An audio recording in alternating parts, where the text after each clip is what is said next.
देखिए, धमकी तो मुझे पहले दी, पथराव हुआ नहीं हुआ इस पर सवाल या निशान, वो जाने उनका काम, हमें पता नहीं। वो गांव जो है 14 के चुनाव में, 2009 के चुनाव में और 2019 के चुनाव में उस गांव का वोटिंग पैटर्न देख लो, सारा का सारा भारतीय जनता पार्टी को था, यानी कि बीजेपी समर्थक गांव रहा है। हम लोगों का संपर्क भी नहीं है उसमें, और जो घटना हुई वो दुर्भाग्यपूर्ण है, दुखद है।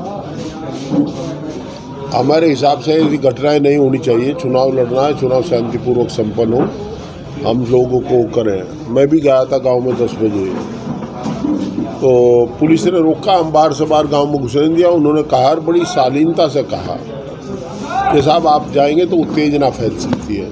पहले तो हमसे पूछा किसके जाओगे, मगर नाम मुझे पता नहीं भाई, जिसके किवाड़ खुलेगा उससे पूछ लूँगा। कहने जी आप ना जाओ, उत्तेजना फैलेगी, लॉ एंड ऑर्डर की प्रॉब्लम हो जाएगी। मैंने कहा ठीक है, अब लॉ एंड ऑर्डर ठीक है, कहा ठीक है। तो हम चले आए थे उल्टे, हमने तो कहा हम तो सहयोग करेंगे, आप मैंने कर रहे, हम वापस जा रहे। तो दुखद है, घटनाएं नहीं होनी चाहिए, हम इसकी हिमायत नहीं करते। चाहे इन्होंने आपको करा, चाहे इन पर हुआ हमला, हम हिमायत नहीं करते। तो किस तरह खतरा है आपको? नहीं, मैं खतरा क्यों है, मैंने कहा मुझे जानकारी नहीं पूरे प्रकरण की। राजनीतिक तो था ही, और क्या व्यावसायिक चल रही गतिविधि सारी राजनीतिक है। ऐसा है भाई, भारतीय जनता पार्टी के अधिकृत ट्विटर हैंडल पर हमें माफिया प्रसारित किया जाए, और भाजपा का इतिहास रहा भाई, जिसे माफिया बताऊं उसका खात्मा ही करते हैं। तो ईडी तो हमारा आ नहीं सकती, सीबीआई नहीं आती। अब रह गया भाई एक जान है, हालांकि जान भी जनता की है, या जान बच रही, इस पे निगाह होगी इनकी। बहुत मतलब हुई दिक्कत, तो ये तो ऐसे आदमी भाई कुछ भी कर सके, इसलिए इनका कोई भरोसा नहीं। इन्होंने तो हमारे यहाँ किसान समाज में चौधरी चरण सिंह को सबसे ज़्यादा सम्मान दिया जाता है, उनके परिवार को सम्मान मिलता है। जो सच्चाई उसे स्वीकार करना चाहिए। और ये भी सच है, अगर चौधरी चरण सिंह राजनीति में ना आते तो हमारे जैसे गांव के लोग कभी भी एमएलए एमपी ना बनते। ये तो सरमाएदार की तिजोरी में बनती, और चौधरी चरण सिंह की बदौलत हुआ।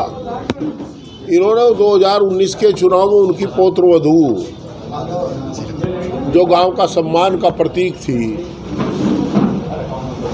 पौत्रवधू पर इन्होंने हमला कर दिया था। तो हम किस खेत की मूली भाई, तुम्हारे पर भी कर सका। हम तो प्रार्थना करें, हमें बकसियो भाई, हम तो उन तभी आई प्रार्थना करें, हमें बकसियो। पर साथ साथ ये बतावा, घी के बड़ा में कपास ना खा जाइयो, गले में फंस जाएगी। मार तो दोगे तुम मुझे, पर मारने के बाद चैन से नहीं रह पाओ। मेरे पास जनबल बहुत है, जनता सड़क पर रहेगी जब तक फांसी नहीं हो। ये भी कह रहा है साथ साथ, तो देख लो हमारा तो यही मामला है। जब भाजपा से खतरा है आपको, जैसे उन्होंने माफिया बताया, ट्विटर हैंडल पे वीडियो डाली है। नहीं, भाजपा से नहीं, परिस्थितिवश। देखिए भाजपा से जो, अब ये तो भाजपा बताओगी, जो ये कह रहे कैंडिडेट कह रहा, अगर कैंडिडेट कह रहा है तो उसके खिलाफ कार्रवाई हो, भाजपा कह रही तो भाजपा के खिलाफ हो। हमला किसने कराया था वहाँ नगड़े, जिनने हमला किया था उनके खतरा। हम तो उदाहरण देकर बता रहे भाई। पर मैं एक बात और भी बताना चाहता हूँ इन लोगों को, हमला तो किसी पे भी हो सकता है, जान परमपिता परमात्मा के द्वारा दी गई है, ये हमारा एकाधिकार नहीं है इस पर।